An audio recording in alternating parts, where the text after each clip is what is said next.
On the Celtics Central channel, where we will basically dive into everything Celtics related. This includes breaking down each game during the season, this upcoming summer league, and as we're currently in the off season.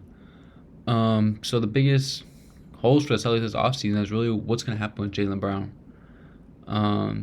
He's eligible for a Supermax extension. There's talks about the Celtics and Brad Stevens and Jaylen Brown discussing the Supermax. And they're just trying to hash out the last few details of the Supermax. There's been speculation about the player option the last year. He might take less than, I believe it's the $295 million guaranteed. And that can give us a lot of cap space to potentially try to sign some of these veteran minimum players to maybe a little bit higher of a contract in order to bring them onto the team.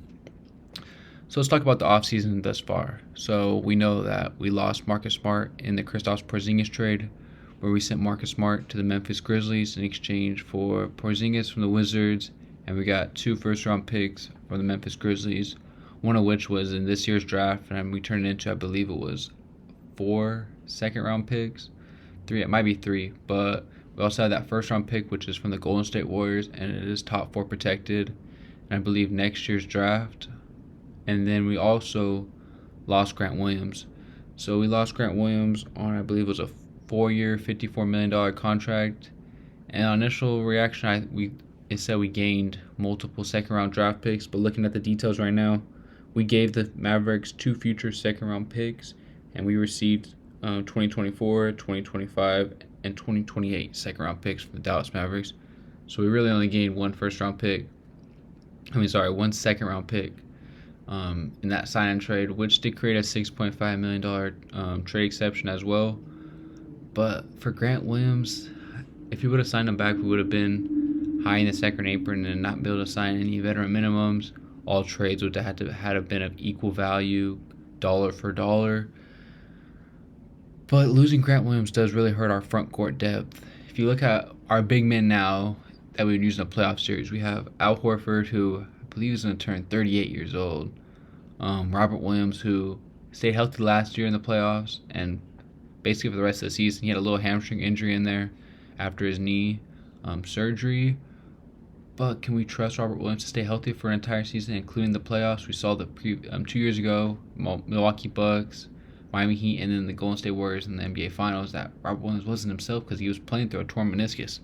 And then we have Kristaps Porzingis. I believe last year was his first year in about 4 to 5 years where he played over like 65 games. And are we really going to trust him in the playoffs? He's 7'3". That's very hard to stay healthy in that type of height. And other than that, we have no other big men. You have Tatum, who's not a big man, and you have Cornet, who, if I see him on the court in a playoff series, I know we are definitely getting blown out or we're winning by 40. Because there's no business for Cornet to be on the floor during a playoff series, especially when we're trying to play for an Eastern Conference Finals and ultimately win an NBA Finals.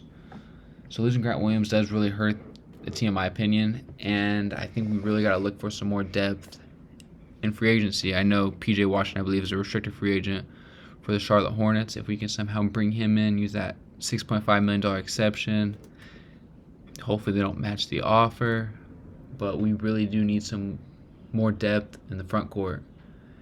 And so now let's discuss more of our moves. We brought in, I think it's Brissett from the Indiana Pacers. I like that addition. I believe a few years ago back, he dropped like 20, 25 points on us. And that's just more depth for regular season. All these players that we're adding in. We had another player from the Toronto Raptors as well.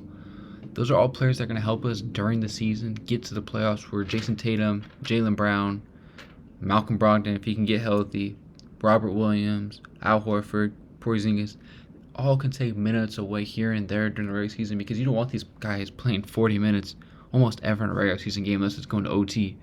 There's just no reason for that. Our team should be deep enough and good enough to win and get the first seed in the Eastern Conference without having to play these guys 40 minutes. And once we get to late April and the early May, they're already gassed.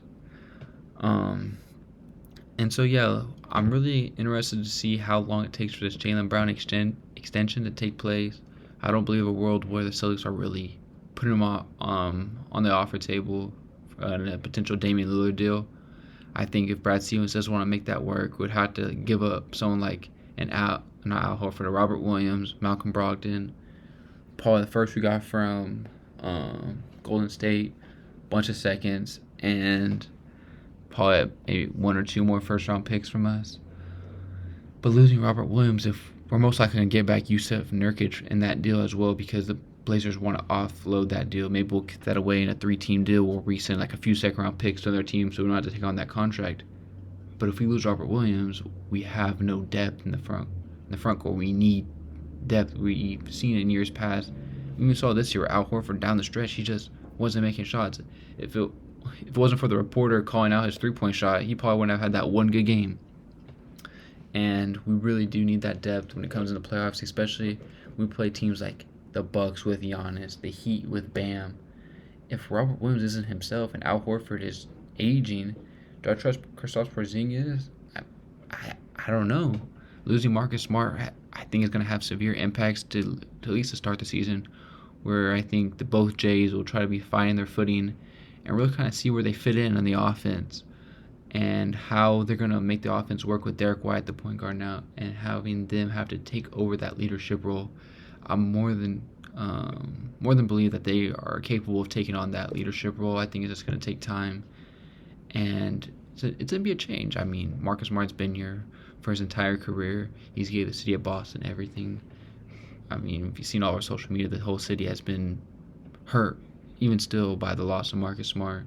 We saw the Malcolm Brogdon trade supposed to go through. Everyone was a fan of that deal. No one basically was really sad to see Malcolm Brogdon go for a player like Kristaps Porzingis. Obviously, Malcolm is a good player, and we love him on our team. But to get off of his contract, his injury history, and then bring on Porzingis, who has a higher ceiling, and I would argue a higher floor as well, for more depth in the front court and still keeping our guards and Derek White and Marcus Smart.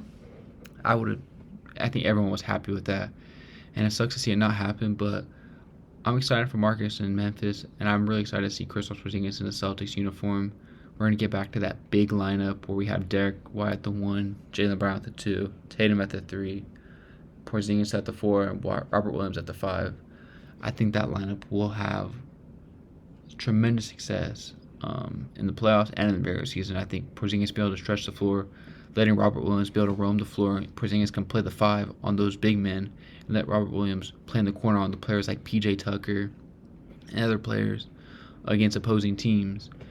And that can really benefit our defense. We know our offense is going to be there. We have shooters all over the floor. We have Derek White to get in the paint. Tatum Brown can create their own shot. I'm 100% confident that Jaylen Brown's going to work on his handle. Tatum's going to clean up his game. Hopefully get back to those mid-ranges, because I was watching some summer league highlights of him his rookie year and even during the regular season in his first 1 to 2 years, and he was an absolute killer in the mid-range, and I'm hoping he can get a little bit back more to that. Don't get me wrong, his three-point shot, it is hit or miss, but I think it's more on than it is off. But he does take some bad shots, and I think that if he can substitute a little bit of those threes with some mid-range, I think he can accelerate his game even farther and really compete with Jokic for that MVP. Because in my opinion, it's between them two. You always have Luka and Giannis in there, but I don't think Embiid is going to have another season like he did last year. I think this year is definitely a year for Tatum to really show his true form. And I expect the Celtics to come out this season a little bit rough. I would say probably start the season with like 15-7, 15-8.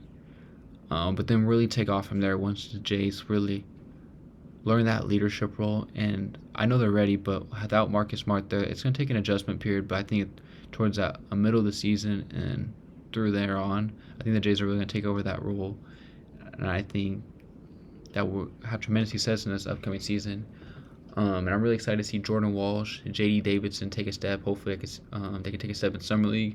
And then we signed Jordan Walsh to a 4-year contract, which means they're hoping he can get minutes even in his rookie season, which I'm excited for. I think Jordan Walsh has a bright future. He's a lengthy defender, someone the Celtics could really use, especially in the regular season.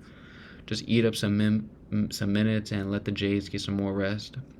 And J.D. Davidson, he full of untapped potential, amazing athleticism, has speed off the charts.